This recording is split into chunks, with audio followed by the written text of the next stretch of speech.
ini soal nomor 5. For which real values of C do the following factors form a linearly dependent set in R4? Oke, jadi kita punya 4 vektor nih, V1, V2, V3, V4. Nah, kita tuh disuruh nyari nilai C berapa biar himpunan dari vektor-vektor ini membentuk himpunan yang sifatnya linearly dependent. Oke, jadi kan ada dua ya, ada istilahnya linearly independence. Nah, jadi kalau kita punya himpunan vektor, apa sih maksudnya himpunan vektor yang dan linearly independent? Jadi misal gue punya vektor V1, V2, V3. Ini misalnya vektornya di R3 deh, himpunan vektor di R3. Nah, kalau misalkan himpunan vektor V1, V2, V3 ini dikatakan linearly independent, maka gue bisa sebut sembarang vektor apapun itu. Misal gue pengen vektor ini 1, 2, 3. Nah, maka gue bisa mengkombinasikan vektor-vektor ini ya dengan penjumlahan, tentunya kombinasi linear. Misal sekian V1, misal 2 V1, gue tambahin setengah V2 dikurang sepertiga V3. Nah, pokoknya gimana caranya gue kombinasin V1, V2, V3 ini, dia pasti bisa ngasilin vektor ini. Nah, gue kalau misalnya dia benar-benar linearly independent, maka gue bisa pasang berapapun vektor yang gue mau. Misalnya min 5, 7, 3. Nah, vektor-vektor ini pasti mampu nyusun si vektor yang gue mau ini. Nah, itu yang sebenarnya yang dimaksud dengan linearly independent. Untuk berapapun vektor yang kita mau, maka V1, V2, V3 ini kombinasi linearnya pasti mampu menyusun vektor itu. Ya gitu. Contoh yang paling gampang gini deh. Kalau gue punya vektor standar kan, basis vektor 1, 0, 0, 0, 1, 0, suka gini. Terus satu lagi vektor 0, 0, 1. Nah, ini kan vektor IJK ya, vektor satuan. Nah, ini berapapun vektor yang gue pengen, misal 2, 3, min 5. Ya udah, gue pasti bisa ngebentuk vektor ini lewat kombinasi dari vektor-vektor ini kan. Gue tinggal bikin aja. Misal 2 kali vektor ini ditambah 3 kali vektor ini ditambah min 5 kali vektor ini. Udah jadi deh vektor ini. Nah, gampangnya, makanya kenapa ini disebut sebagai himpunan vektor yang linearly independent. Bahkan dia jadi basis vektor ya di R3, karena untuk berapapun vektor yang lo mau, dia bisa disusun dari 3 vektor ini. Nah, sekarang kita pengen tahu nih, apakah nilai C berapa sehingga vektor-vektor ini jadi linearly dependent.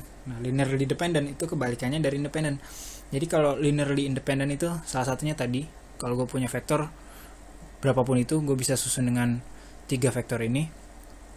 Nah, dia juga bisa dibilang linearly independent itu bahwa misal gue punya V1, V2, V3. Nah, V3 ini itu pasti nggak bisa disusun dari V1 sama V2. Pasti nggak bisa. Begitu juga dengan V2, itu pasti nggak bisa disusun oleh vektor V1, V3. Terus vektor V1 itu pasti nggak bisa disusun oleh vektor V2 dan V3. Intinya salah satu vektor di sini nggak bisa disusun oleh vektor-vektor yang lain. Contohnya yang tadi nih, vektor standar ini, vektor basis ya, vektor standar basis vektor di R3 yang ini 1, 0, 0, 0, 1, 0, 0, 0, 1. Gimana caranya gue pengen nyusun vektor ini dengan 2 vektor ini? Gak mungkin bisa kan? Lu mau kombinasiin kayak gimana pun, gak mungkin kombinasi dari ini bisa ngebentuk vektor ini. Lagi, gue pengen nyiptain vektor ini dari kombinasi dari 2 vektor ini. Gak bisa juga kan? Terus kalau gue pengen nyiptain vektor ini dari kedua vektor yang lain, nah itu juga gak mungkin bisa, karena dia linearly independent. Jadi cara mandangnya kayak gitu. Berarti yang dimaksud dengan linearly dependent itu kebalikannya. Salah satu vektor di antara keempat vektor ini, misalnya V4, itu bisa disusun oleh vektor-vektor yang lain. bisa disusun misalnya kombinasi dari sekian V1 tambah sekian V2 tambah sekian V3 gitu. Atau V3 dapat disusun oleh V1, V2, V4. V2 dapat disusun oleh vektor lain. V1 juga dapat disusun oleh vektor-vektor lain. Nah, intinya dari soal ini bisa gue tulis kayak gini. Ini gue hapus dulu semuanya deh.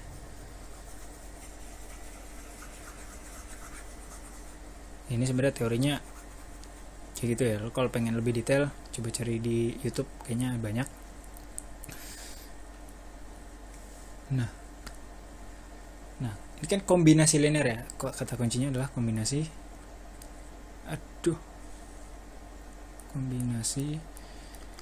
linear. Kombinasi linear tuh gimana sih maksudnya?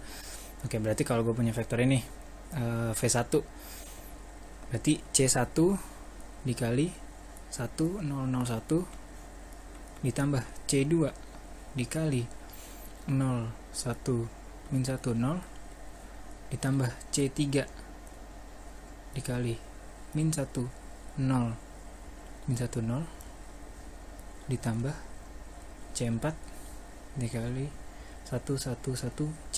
Nah inilah kombinasi linear sebenarnya. Yang dimaksud dari kombinasi linear tuh kayak gini ya, kita kaliin vektor-vektor kita dengan suatu skalar terus kita jumlahin.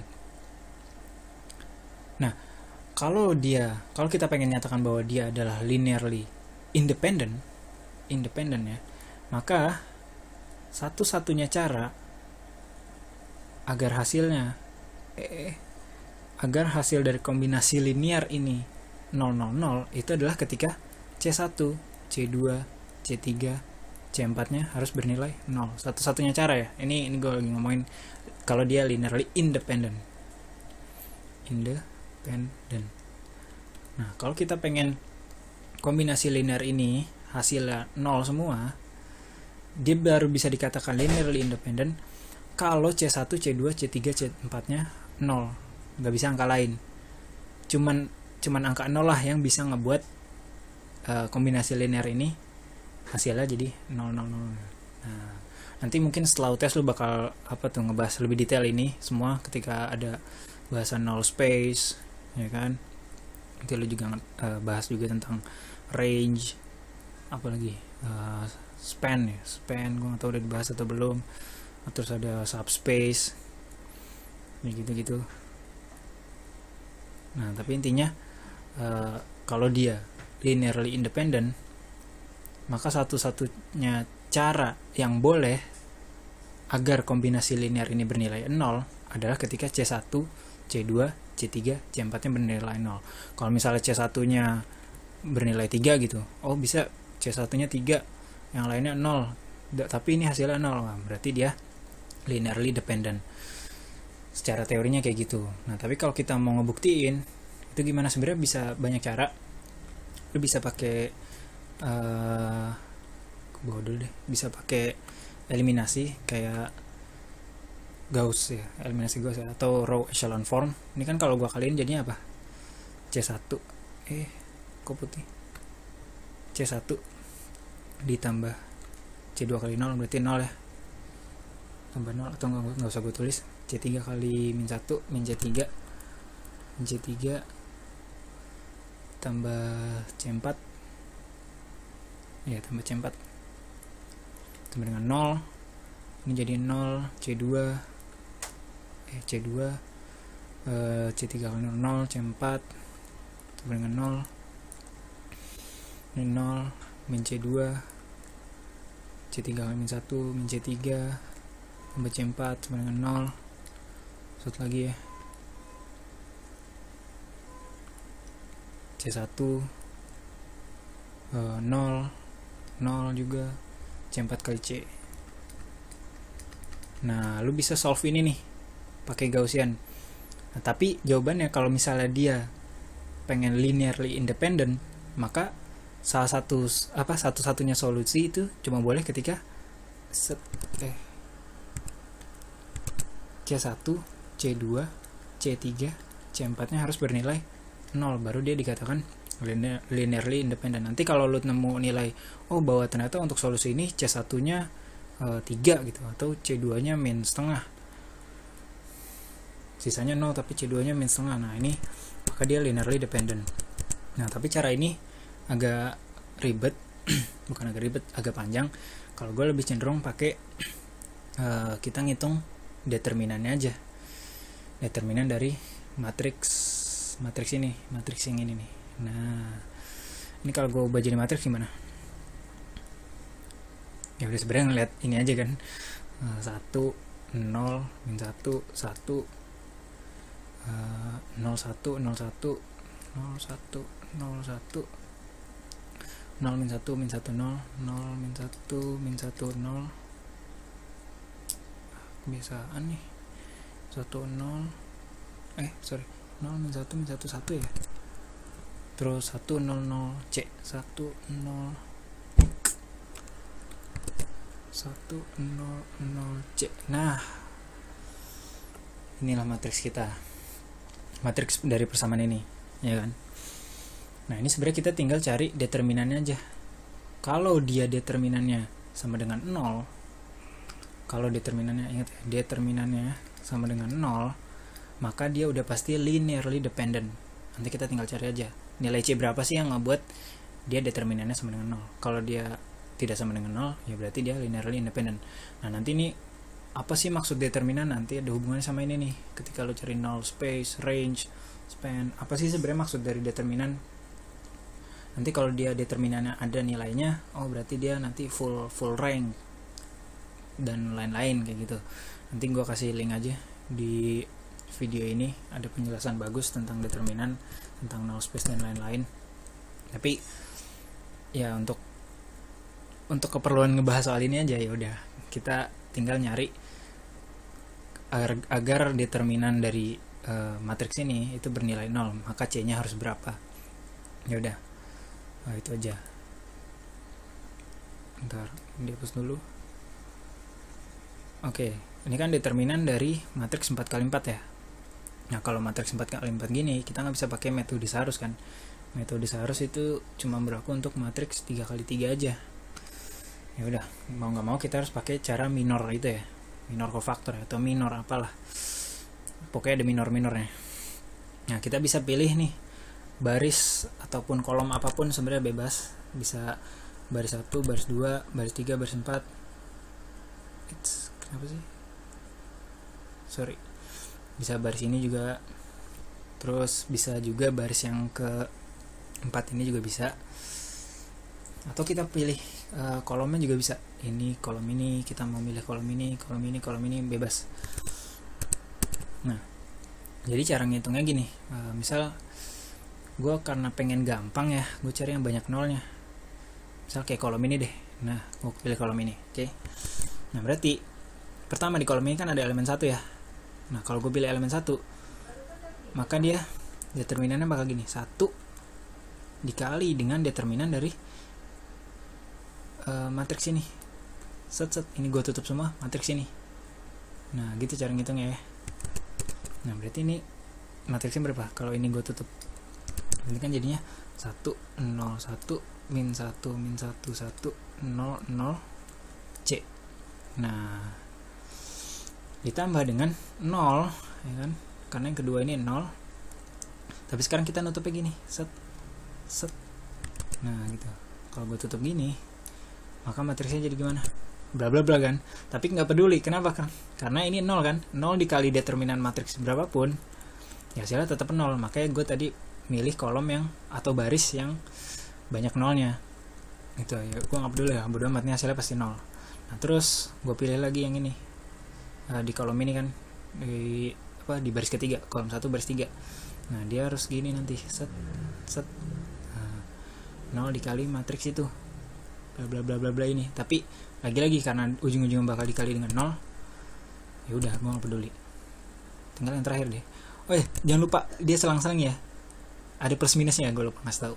Jadi ini untuk yang pertama itu plus 1 dikali matriksnya, minus harusnya nih, minus 0 dikali matriksnya, harusnya minus, terus plus lagi, terus minus lagi. Nah karena ini 1 ya, set.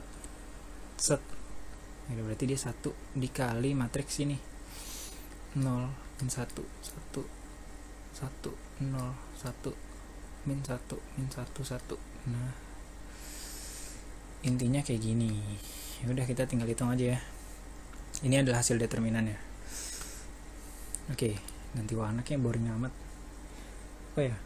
Ini kali creamy. Oke, ya udah, kalau kayak gini kan gampang ya, bisa pakai metode Sarus. 1 dikali. Nah, udah, gimana cara determinan ini? Bisa Sarus 00 11 C. Kita buat augmented matrixnya kan. Dua kolom pertama 10 min 1 min 1 00. Nah, gimana tuh? Berarti 1 kali min 1 kali C itu min C.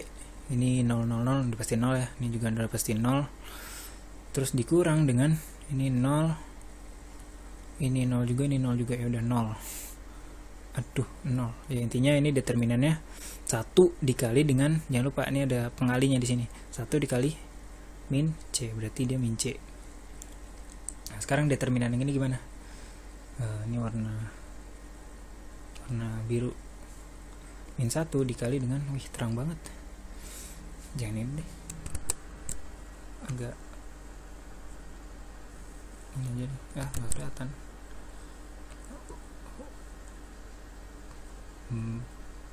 Coklat kali ya. Kayak kita belum pernah pakai coklat. Min 1 dikali dengan determinan dari matriks 3 kali 3 ini pakai Sarus. 1 0 min 1 min 1 1 1 1. Ya, ini augmented matriksnya. Aduh, kenapa sih ini? Sorry, tadi ada error. Ini tadi matriks augmentednya itu 0 min 1 1 0 min 1 min 1. Jadi gini ya. Nah, baru kita cari determinannya. 0 0 1 0 min 1 1 min 1 1 1 1 min 1 min 1 dikurang dengan min 1 1 1 min 1. Ini 0 ya. Udah, berarti gini. 1 min 1 0 min 1 min dari min 1 itu plus 1. Nah, jangan lupa hasil dari determinan ini dikali dengan min 1, berarti hasilnya min 1. Nah, kita kan pengen determinannya 0 ya. Tadi di sini determinannya min C, di sini determinannya min 1. Berarti min C min 1 itu harus 0. Kalau gitu C-nya itu harus sama dengan min 1. Nah, inilah kalau kita masukin C-nya min 1, membuat vektor-vektor tadi jadi linearly dependent. Karena kalau C-nya min 1 dia determinannya 0. Kalau nggak percaya coba aja masukin di matriks calc. Ini nilai-nilai ini tapi C-nya diganti sama min 1. Nanti determinannya 0. Nah, itu bakal ngebuat dia vektor-vektornya jadi linearly dependent gitu.